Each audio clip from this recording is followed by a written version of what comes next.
سلامة عنا بالله كم يتعلو زخبركم تملكتنا ساعة شبدوش تخونوا له زين أنهم كاب أورائيل نابا ولو سفر زوسد من قد سلام تابهيلو تسيمم من قد سيام استوهابو لمي أبز خبر زلو مع السلام مخنيات بمقبار مخانو تقليت لهم من محدار كتما دي سابايو كاب أورائيل نابا ولو سفر زوسد من قد سلام بمبال سيمو زلهم كنتيبا أدان الشعبي علامات سيامة أبا قربان رحقون زلو فتوتنا كم أون كالأوتن قعزو إثيوبيا ناي سلام مخانون خفلتون محلالفو ملئختو إيلان إثيوبيا لمون سلام قدامنة المهاب زرقحتو إيدا مس تاريخ وطلعتي إثيوبيا تحبابي روم نزوقنا أكلات كنا فلت نفتو خبلا قليتسن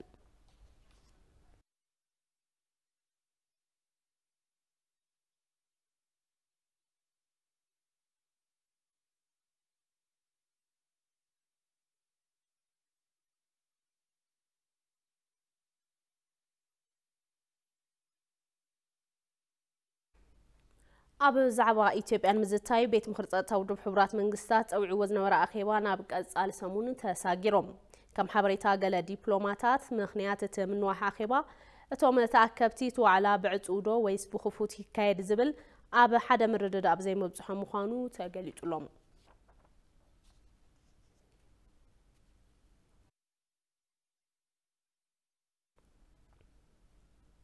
زيغاتاتنا يسرح ساعتهم بمخبار فريتن كونو منغستي زي تدرت حاجزن كتتلن كغبر كم زغباتا غليطوم اب إثيوبيا زلو تحت بهاله سراح نملواط كاب كالوت هاغرات لمدي كوساد يغباون تباهيللهم معلت مفراينت تخبيرو عللو نصبصاب برهان يايو ابراهام سام ኣብ ከተማ አዲስ አበባ ማሕበረሰብ ዝማዕበለ ባህሊ መፍራይነት ንምፍጣር ዝዓለመን ኩርዓት ብምህርት ዓዲ ብዝብል መሪ ሓሳብን ማዓልቲ መፍራይነት እናተኸብረ ውዒሎም ምክትል ከንቲባ መምሕዳር ከተማ አዲስ አበባ አይተ ጃንጥራር አባይ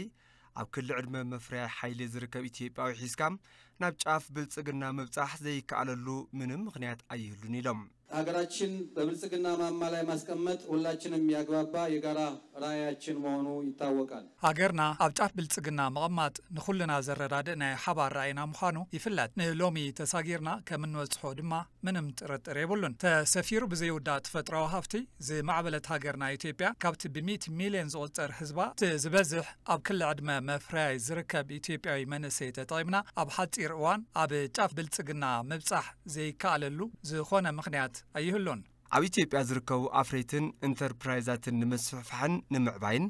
መንግስቲ ብዙሓት ስራሕቲ እናወገነ ይርከብ ዝበሉ ቶም ምክትል ከንቲባም ካብ ጽባሕ ለውጠት ሒዙ ኣብቲ ዘፈር ብዙሓት ስራሕቲ ምስርሖም አልዒሎም ክቡራትና ክቡራን የከተማችን አስተዳደርም የአምራች ኢንዱስትሪ ያለውን ዘርፈ ብዙ ጠቀሜታ በመረዳት كبراتن كبرانن محدار كتمانا طقمي زفر مفرعي اندستري بمردا نقطباو عبيد كتمانا ماخل تخرت مخانو بمرغغاص دحر لوط جميرو اتزفر وصيتاو زغور سقمتتاتا موسى دنتخون ازي تغباراوي نمغبار دما باوقاقران بتكنولوجين تحجزو تخكلنيا مرارحا خركب تغيريو هاجر ካብ ጸላኢ ብምሕላው መፍራይነት ምዕባይ ከም ዘድሊ ዝተዛረቡ ድማ ኮሚሽነር ሕርሻ ከተማን ሓረስታይን ባዩ ሽጉጥ እዮም ምርታችንን እናሳድጋለን ሀገራችንን ደግሞ ከጠላት እንጠብቃለን ምህርትና ክንዕቢና ሀገርና ድማ ካብ ጸላኢ ክንሕሉይና ድኽነት በታሪኽ ዝዝረብ እምበር ንወለዶ ንሕልፎ ስለዘይኮነ ክነፍሪና ኢድና ድማ ንስንፍና ኣይንህበን እቲ ዘፈር ምዝማን ሸርፎ ጻኢ ንምትራፍ ጠቃሚ ምዃኑ ዝተገልጸ እንትኸውን ብመፍረይቲ እዳው ልመናን ድኽነትን ታሪኽ ክንገብሮ ይግባእ ዝብሉ መልእኽትታት ኣብ ትዕለት ተመሓላሊፎም እዮም ሃገር በቆል ምህርትን መፍራይነትን ኣብ ምዕባይ ዝለዓለ እጃም ከም ዘለዎም ኣብ ዝተፈላለዩ ከባቢታት ከተማ አዲስ አበባ ዝነብሩ ፍሬት ገሊጾም ምህርቲ ውሽጢ ዓዲ ምጥቃም ሸርፎ ወጻእኻ ምድሓን ብተወሳኺ ንመናእሰይ እውን ዕድል ስራሕ ምፍጣርን ብምህርቲ ሃገሩን ክድንፍዕ ከም ዝገብሩ ገሊጾም ዳሃብ ያሲን ዘራሪባትም ኣላ مرتنا مالت مهرتن مفرياينتن هزبون ربحلو نعناون ربحلو إذا مالت بناي عرسنا مهرتي مخرع خنكئل جبرنا كاب كالي هاجر زمت مهرتي بمقداف بهاجر وشت مهرتي متقام حبني متسيو إذا ونشر فوز أي أمنكاي زل على ربحلو بتوسخي كاب زلو مخبار من نبابرو انت الناس أزر أبزر كوناوتات رخص زبالة واقالهم كوجي كميجابوت لبسوش وداتو ما ملكاكاتو تغيروا الله من اسي عم ملكاكاتو تغيروا ايو ካብ ደገ ካብ ዝኣተው ኣልባሳት ብዝበለጸ ምህርቲ ውሽጢ ዓዲ ይጥቀም እዩ ሓደሽቲ ዲዛይናት ስለ ዘለው ናይ ባዕሉ ምህርቲ ይጥቀም እዩ ንሕና እውን ዲዛይን ንገብር ስፌት ንሰፊ ብትእዛዝ ድማ ዓለባ ኣብ ዓለምቲ ንእልም መናእሰይ ግድን ብዝተመረቕሉ ዋላ ተዘይኮነ ኣብ ዝተፈላለዩ ስራሕቲ ተዝሳተፉ ክዕወት ይኽእሉ እዮም ስራሕ ዘይምንዓቕ እዩ እቲ ዋና ጉዳይ ምህርትን መፍረያይነትን እውን በዚ ይግለጽ አው አብዛኛው ከገበሬው ነው የምንሰበስበው መብዛሕትኡ ጊዜ ካብ ሓረስቶት ማዕራም ጽና አሽግና ምቕራብ እዩ 00 ኣፍረይቲና ኩሉ ብዙ ዘሎ ኣፍራይ ምህርቲ ውሽጢ ዓዲ እዩ መፍረያይነት ረብሑ ብዙሕ እዩ በአንጻር ዋጋ ዝለዓለ ረብሓ ኣለዎ ንሕና ተወዲብና ናብ ስራሕ ምስኣተና ኣፍረይቲ ብምዃንና ብጣዕሚ ተረባሕቲ ኮይንና ኣለና ኢትዮጵያ ዘለዋ ሰፊሕ ተሓራሳይ መሬት ተጠቂማ ብሕርሻ ስርናይ ውሕስና ምግቢ ንምርጋጽ እናሰርሐት ትርከብ እዚ ተበግሶ እዚ ኣብቶም ሕሉፋት 2 ዓመታት ተጸረሐ ውጽኢት ከም ዝተረኸበውን መንግስት ገሊጹ ነይሩ ኢትዮጵያ በተጀመረቶ ልምዓት ስርናይ ሓጋይን ተቐጺላን ነቲ ተሞክሮ እንተጠናኺራን ካብ መላእ ጠለብ ውሽጢ ዓዲ ብተወሳኺን ጎረባብቲ ሃገራት ስርናይ ክትቐርብ ከም ትኽእል ተሓቢሩሎም በሪሁ ብርሃነ ዝርዝር ሒዙሎ ኢትዮጵያ ዘለዋ ገፊሕ ተሓራሳይ መሬት ናብ ረብሓ በመውዓል ብስርናይ ሓጋይ ኣቢላ ውሕስና ምግባ ንምርግጋጽ ካብ ዝሓለፉ 2 ዓመታት ናብዚ እናሰርሐት መጽያ እዚ ጅማሮ እዚ ስርናይ ካብ ደገ ንምእታው ዝወጽእ ዝነበረ ሸርፊ ወጻኢ ዘተርፍ እዩ ብውሽጣዊ ዓቕሚ ውሕስና ምግቢ ንምርጋጽ ዘኽእል ቀንዲ መንገዲ እውን እዩ እኛ በተፈጥሮ የታደለች ናት ኢትዮጵያ እያልን እጃችን ወደ ውጭ ነው ኢትዮጵያ በተፈጥሮ ዝተዓደለት እያ እናበልና ንሓገዝ ወጻኢና ነማዕዱ ብንፋስን ብካልእን ዝጉሕጓሕ ዝነበረ መሬት ሕዚ ብዝራእቲ ተሸፊኑ ከም ዝትርእይዎ ኮይኑሎ ቀዳማይ ሚኒስትር አብይ አሕመድ ነዚያ መልኪቶም ኣብ ገጽ ምትእስሳሮም ኣብ ዘስፈርዎ መልእኽቲ ኣብ ሕርሻ ስርናይ ሓጋይ ክሳብ ሕዚ ዝተረኸበ ውጽኢት ብምግፋሕ ኢትዮጵያ ብምግቢ ዓርሳ ካብ ምኽኣል ሓሊፋ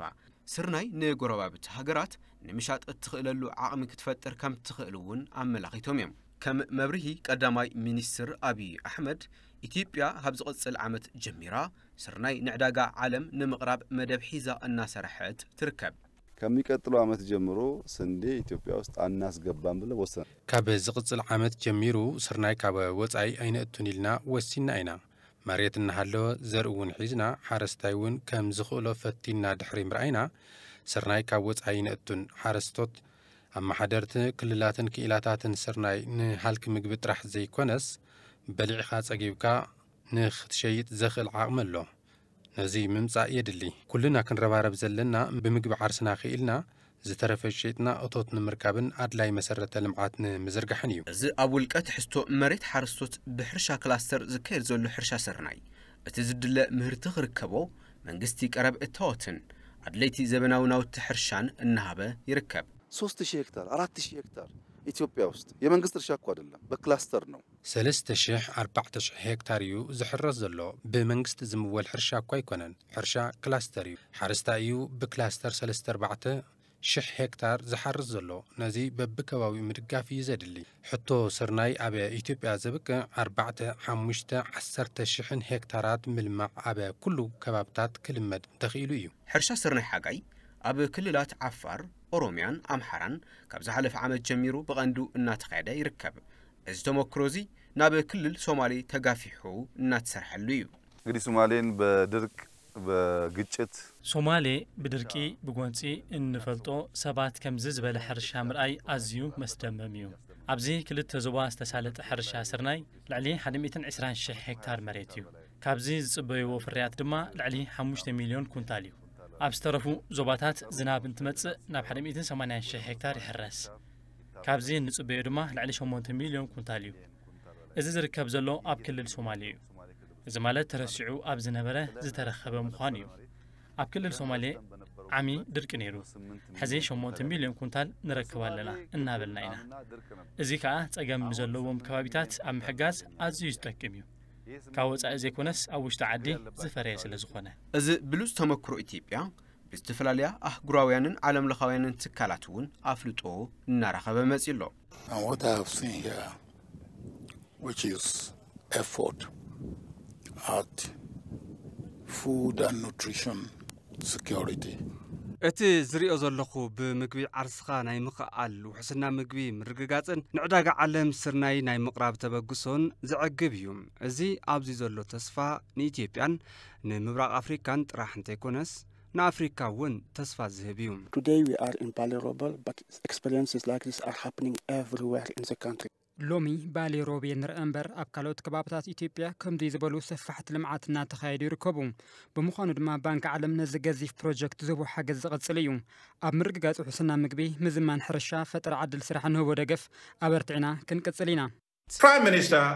Abiy Ahmed of Ethiopia told me last week. ቀዳማይ ሚኒስትር አብይ አሕመድ ዝቦልኒ ከጸርሕ ኢትዮጵያ ለብዘበን 650,000 ሄክታር መሬት ብስርናይ ሸፊና ትርከብ። ካብዚ 2.5 ሚልዮን ሜትሪክ ቶን ስርናይ ክሕፈስ እዩ። ኢትዮጵያ ኣብዚ ዝኽንበት ዘሎ ዓመት ስርናይ ካብ ወጻኢ ኣይትእትውን። ኣብዚ ዓመት ምህርቲ ካብ ዝረኸብናዮ ውሽጢ ካብ 1.5 ክሳብ 2 ሚልዮን ሜትሪክ ቶን ስርናይ ናብ ኬንያን ጅቡትን ክንልእኽ ተዳሊና ኣለና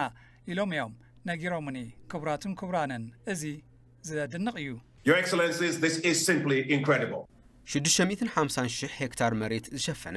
ናይ ሎም ዘበን ሕርሻ ስርናይ 25 ሚልዮን ኩንታል ስርናይ ክሕፈሶ ተጽቢት ይግበር።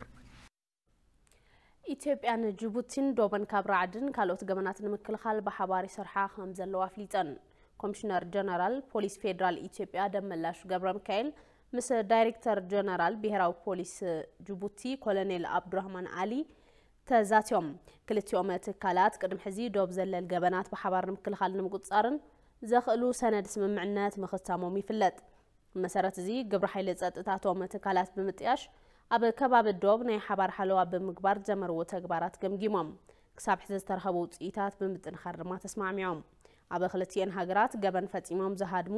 ተጠርጠርቲ ንደላይት ሃገር ተመሓላሊፎም ንኽወሃቡ ዝተጠናኸረ ስራሕ ይስራሕ ከም ዘሎ እቶም ኣመራርሓ ተረዳዲኦም።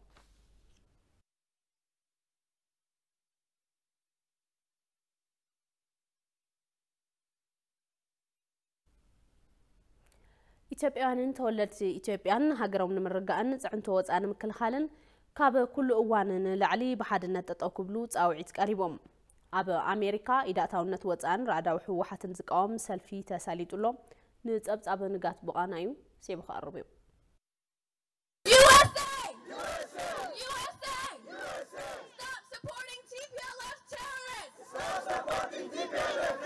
ብርክት ዝበለ ቁጽሪ ዘለዎም ኢትዮጵያውያንን ኤርትራውያንን ኣብ ቤት ጽሕፈት ጉዳያት ወፃኢ ዋሽንግተን ዲሲ ብምርካብ ንኣሜሪካ ሓዊሱ ሕወሓት ኣብ ልዕሊ ኢትዮጵያ ዝኸፈቶ ኩናት ዝድግፉ ኩሎም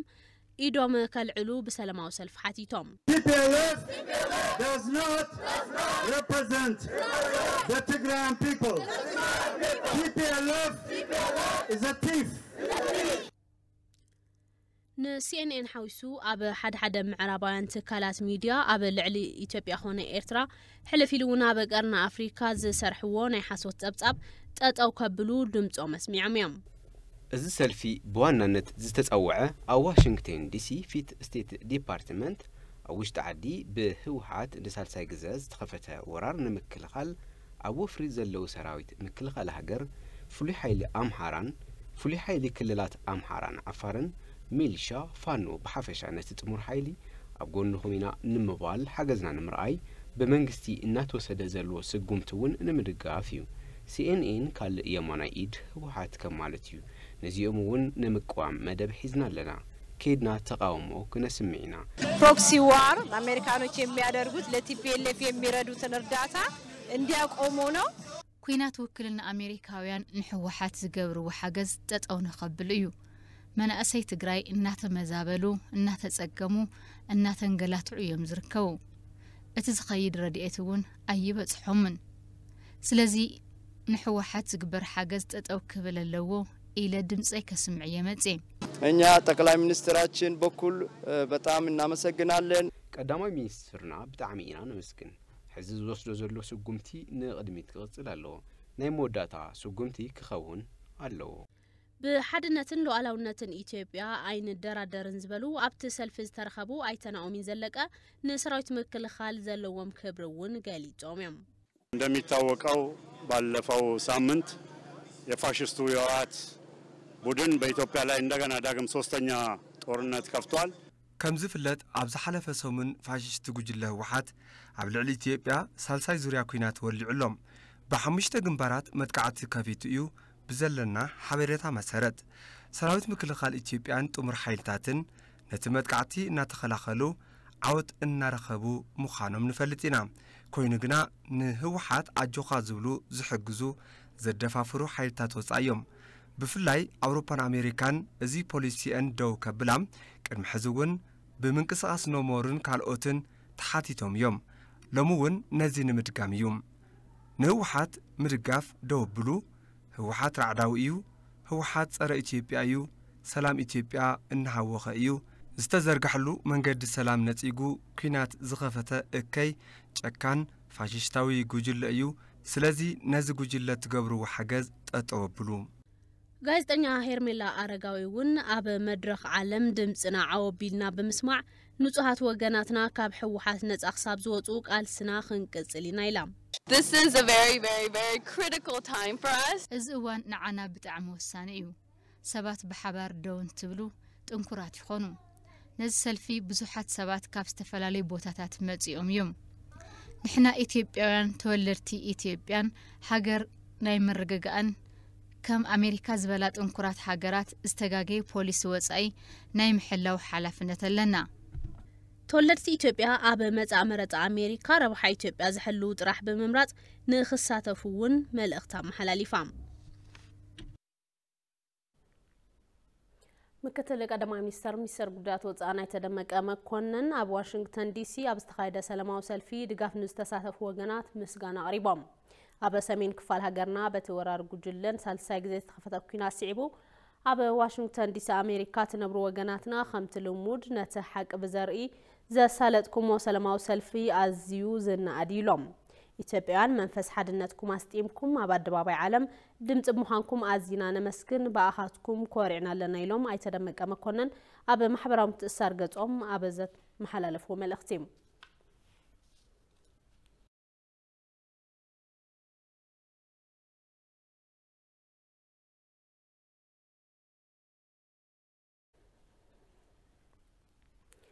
CNN መንግስት ኢትዮጵያ አካልኡ ከምድኻምን ተሃገርን ከይተረጋጋ ሰርሕ መሳርሕ መሓውር ጂኦፖለቲካ ይኸብሉ አሜሪካዊ ተንታን ጉዳት ፖለቲካን ቁጠባን ሎረንስ ፕሮማን ገሊጾም ጣብያ ቴሌቪዥን አሜሪካ CNN ታማነት ዘይብሉን ሓቂ ናይ ምድላይ ድሌት ዘይብሉ ኢሎም እቶም ተንታኒ ኣብ ትዊተር ገጾም ኣብ ዘስፈር ወሪኢቶም CNN በመትከል ጋዜጠኝነት ይሰርሕን የግዳስ አካልኡ መንግስት ኢትዮጵያ ምድኻምን التهاجر كي تراجع سرح مسارح محاور جيوبوليتيكا يخبلون جليتهم CNN أبو جودة إثيوبيا ز سرحهم تبعات حصوت فتوت عدهم إثيوبيان بستفلالو أجابات مجلات كم زجبهم تجليتهم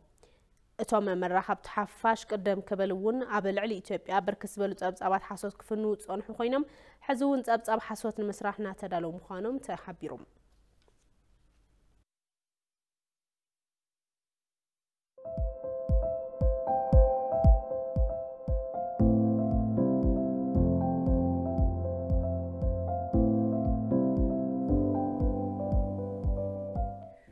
بحدش عمل تتكئون خلف حيدات معلتا استرفوه عامة مرات 2014 أبا ورح مسكرم حدش منجست فيدري دحر متياشو سعبو ببرك هاجر بزحات قد أباوي محبراوي بوليتكاون ديبلوماسياون عمامات توقنوا العامة نيروم قداي السلام سباو حجز محداس زارقو منبر أبايتي مكفال معدي كيد من مقابة مهارون تقومات وقنات نحاوسو زتفلاليو هيمانتاوي بعلات عب بجت عام 2014 كاب استفدوا عبيت محبراو قدات يترحم زيومن كالوت محبراو قدات تخرت من مقبر عب 2014 بجت عام استفدوا مزعبات زدسس ابصا مسارحتنا عباد دمق 5 سنه دي ولو دحري وصيت شادشه هاغراو مرصا مسكرم 2014 عام تمرت منجستي ኢትዮጵያ بعلت مسريتو በምን መሰረትበት ታሪካዊ ቀን ከፊታችሁ ቆሜ ንግግር ለማድረግ ያበቃኝን ፈጣሪ አስቀድሜ ላመሰግን ወዳለሁ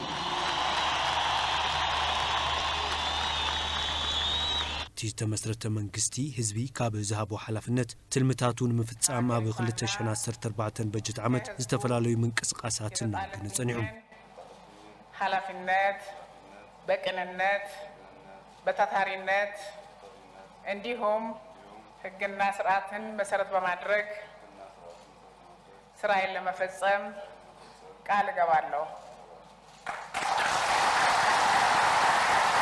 ስራሕቲ ልምዓት ሰናይ ምምሕዳር ዴሞክራስን ፍትሕን ክነግዝ ካብ ምስራሕ ብተወሳኺ ኣብ ወድዓዊ ኩነታት ሃገር ጠመተ ብምግባር ብዙሓት ስራሕትታት ኣሳሊጡም ኣብ ቁጠባዊ ፖለቲካዊ ከምኡውን ዲፕሎማስያዊ ዛዕባታት መንግስቲ ትኩረት ገይሩ ኣብ 2014 በጀት ዓመት ካብ ዝፈጸሞም ተግባራት ተጠቀስቲ እንትኾኑ ኣብ ማሕበራዊ ጉዳያት እውን ብዙሓት ዕማማት ወጊኑ እዩ። መንግስቲ ኣብ 2014 በጀት ዓመት ካብ ዝፈጸሞም ዓበይቲ ማሕበራዊ ጉዳያት ኣብ ሰሜን ኢትዮጵያ ዝተፈጥረ ጎንፂ ብሰላማዊ መንገዲ ንኽፍታሕ ዝነበሩ ድሬትን እዚን ምፍጻም ዝወሰዶም ስጉምትታትን ተጠቀስቲ እዮም። ከቲፒኤልኤፍም ከማንም ሰው ሰላም ፈላጊ ከሆነ ሰው ሁሉ ጋር ሰላም ነው የምንፈልገው። ምስ ሕወሓት ኮነ ሰላም ምዝደሊ ዝኾነ ኣካል ሰላም ኢና እንደሊ ምክንያቱ ካብ ሕድሕድ ሰላም ትርፊ እምበር ኪሳራ ኣይንረክብን። ጥያይቲ እንትንትኩስ ገንዘብ እዩ ዝትኮስ መፍርያይ ሓይሊ መንእሰይ እዩ ግዳይ ዝኸውን እምበር ሽማግለ ኣይመውትን በዝኾነ በቲ ዝመውት ሓደ እዩ። እዚ ምትራፍ ዝከኣል እንተኮይኑ ጸገም የብሉን። ብምክንያት እቲ ጎንፂ ኣብ ከቢድ ማሕበራዊ ቅልውላው ዝኣተወ ህዝቢ ትግራይ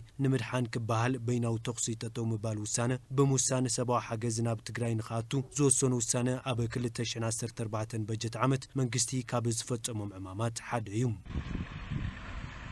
መዳይዚ ብርክት ዝበሉ ሰብኣዊ ሓገዛትን ንሰብኣዊ ሓገዛት ዝውዕሉ ናውትታትን ናብ ክልል ትግራይ ብተሽከርከርትን ብኣየርን ክኣቱ ጥጡሕ ባይታ ብምፍጣር ዝተፈላለዩ ስራሕትታት ሰሪሖም። The supply of humanitarian assistance in the Tigray region continues to progress. ናብ ትግራይ ዝኣቱ ዘሎ ሓገዝ ብጽቡቕ ኩነታት ቀጺሉ ኣሎ። ካብ ዝሓለፈ ወርሒ ሓምለ ክሳብ ዝግንቦት መወዳእታ 1306 ሓገዝ ዝጸዓና መኻይን ናብ ትግራይ በጺሐን እየን። ክሳብ ሕዚ 2.1 ቢልዮን ብር ናብ ትግራይ ተላኢኹ እዩ። 217,000 ኪሎግራም መድሓኒት 130,000 ኪሎግራም ምግብተን ከፍ ዘይኮኑ ናውትን ከምኡውን ልዕሊ 87,000 ሜትሪክ ቶን ሓገዝ ምግብን 783,000 ሊትሮ ነዳዲ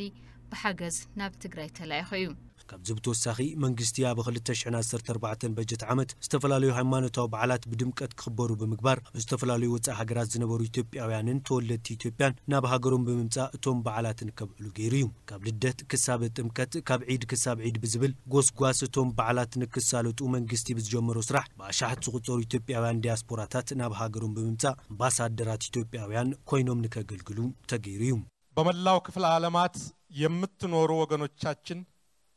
የእናት ሀገራችሁን ጥሪ በታላቅ አክብሮት ተቀበላችሁ ስለመጣችሁ እንኳን በሰላም መጣችሁ ለማለት እወዳለሁ። ተወሳኺ መንግስቲ ኣብ 2014 በጀት ዓመት ካብ ዝጀመሮም ሰፋሕቲ ማሕበራዊ ጉዳያት ምክፋል ማኣዲ ዝጥቀስ እንትኸውን ዝተፈላለዩ ገበርቲ ሰናይ ትካላት ሓዊሱ ምምሕዳር ከተማታትን ውልቀ ሰባትን ኣብ መዓልቲ ሓደ ግዜ በሊዖም ንዘይሓድሩ ዜጋታት በሊዖም ንክሓድሩ ስነ ስርዓት ምክፋል ማኣዲ ብምድላው ዜጋታት ናይ ምምጋብ ስራሕቲ ተሰሪሑ እዩ።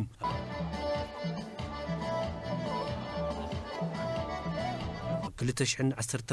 በጀት ዓመት ትኩረት ካብ ዝተዋሃቦም ማሕበራዊ ጉዳያት ሓደ ኣብ ዝተፈላለዩ ሃገራት ኣብ ቤት ማእሰርቲ ዝነበሩ ዜጋታት ኢትዮጵያ ናብ ሃገሮም ክምለሱ ምግባር እንትኸውን በዚ ድማ ብኣሽሓት ዝቑጸሩ ዜጋታት ናብ ኢትዮጵያ ክምለሱ ብምግባር መንግስቲ ዝተፈላለዩ ዲፕሎማስያዊ ስራሕትታት ሰሪሑ እዩ። تشعانتي داب سعود عرب خيرا تشعانتي سعود عرب خيرا يو ليش تعمت كابي نبرناهم أب سعود عرب حير سربيت البهال أبرياد هذا عمتها كاب تأثرناهم ولا العصر تورح مالتي عصر تورح كابي تأثرناهم يو كابرياد داب الدسابة برات قبرنا دس بليل ما قابل مالتي ثلاثة عامتية كعدل وزخو ثلاثة عامتية حدا عامت أبي سربيت أبريادي تأثره جينا هم ولو الحمد لله عدنا دميتها إذا بقى عنا الحمد لله لا بقول الله مسجون في درب الحمد لله دونه أحواتنا لنا بسلام عدها هم داتيون بسلام إحنا هم تدستنا أيها هم حقسم أبزلات ملنا كلهم يوم الحمد لله ربنا العالمين ذكرنا من السلام علينا درنا يوم لا بتعمل تحقسنا أيوه سعودي عرب تأثرناه أبو سورة بتعمي صقمناي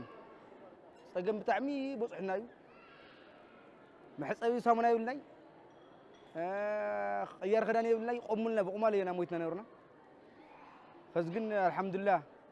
منقستنا بوصح لنا عدناتنا هنا والله همز كون اي مسلني نورو كي سلت قالتنا نورنا بسدة عدماتنا بطعمي دس والتقبلنا انه الحمد لله رب العالمين قدامي منستر ابي احمد تبغسو ببعمتو ابو وقت خرمتي زفصم محداس زارو منبر ابايتي ابو 2014 بجت عامتون تطناخيرو نقصل تغيريوم እዚ ድማ ናይ ብዙሓት ጽጉማት ዜጋታት መንበር አባይቲ በመሐዳስ ካብ ዝነበሩን ጸገም ከናግፍ ተገሪው መንግስቲ ኣብ 2014 በጀት ዓመት ዝፈጸሙ ማሕበራዊ ጉዳያት ጠናኺሩ በመቀጻል ኣብ 2015 በጀት ዓመት ድማ ብዝበለጸ ንኽፍጸም ብምስራሕ ኣብ ዝኸይድ ድማ ተሳትፎ ህዝቢ ብምጥንኻር ናይ ብዙሓት ዜጋታት ማሕበራዊ ህይወት ክልውጥ ይግባ ዜና ጻይም روسيا أخلن زمناو دخون نبدأ عالم نختقرب مع ربيان ذاته ومتبعة أي خبرن قبلو منيستر قدات وزا روسيا سيرجي لافروف نتتكبر كونينوم مع ربيان قبل على عالم لخم حبر السبزن تلالو قلولا وقرب أخلن مقلال بمونغوني نتود بحبرات من قستاتن تركن يوكرينن بوغن زالين بحري ترمرنا بعداق عالم نخقرب أبسم معنات باتيحو من باروم يذكر مسزيتا تحيزو لما روسيا أخلن زمناو دخعن نعبداق عالم نختقرب أبسم معنات يبتو حنبر قالوا ما يخبرن كبلو نغيفهم أب تركي إسطنبول استبت حسم معنات ودبت اللي بحر نكخفتن كاب يوكرين بوطا نقدز الله أخقرب أخلي نكقصلني نيرو مع ربيان قنا بوانات أحفود بحبرات من قستات أنتونيو غوتيريز بيلوم ذاته وقال كم زي خبرو توم ميستر قدات وزاي سمعي توم قريبهم فرات ترامرن زبنا ودوخ عن روسيا نابعداق عالم كياتو زخل كلمة قبل 6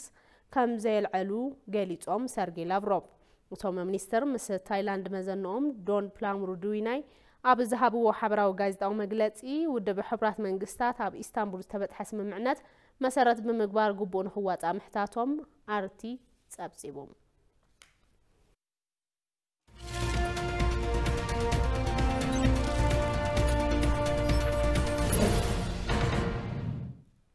زين عدقا أب بجت عام 2014 عام تمرت كاب فريات ورقي لعل 560 مليون دولار أتو 5 رخبة منيستر معدن فليتوم أبز حلفو سرعاتات زفر معدن خالوت عودتات استوهبوت أما تزاكل كي رخبة متنحو منيستر ديتات منيستر أيتا توماس توت قليتوم أبز حزوان قنا منقستي ببرك هاقر لعلت أما تخاب مونغو زهبو عودتات حادة 5 خونة أتو منيستر ديتا بمحبر بفلاي بمعدن ورق زفلات كل الجامبيلا بصفحات ورق زفريلهم زواتات عنواكن ماجانجن أب زركب 4 ورداتات بقبو أب ربحان موعال بصفحاتنا ترحم زركب بريهم تعودين بزحات عدل سرحنا فترة 5 خونة زحبرتهم منيستر ديتا أب موفر سراحة ب4 ورداتات بمعر درجة كفتات من قصقاس كم زلو حبيرهم كم هاجر بزح معدن ورقي كم زركب اللوم زفلتو كللات جامبيلا بين شانغول جموز أوروميان دبو بمعرب إثيوبيان كم زخونن مصنعات تزقبرون أب كالوت كللات معدنات كلوهم بسهلو قاليتهم إثيوبيا خاب زفر معدن زبلت أتربحيت نختكون تعودي منقص طرح زيكونس كالوت أكلاتون كدقفوهم زقبا تصويعهم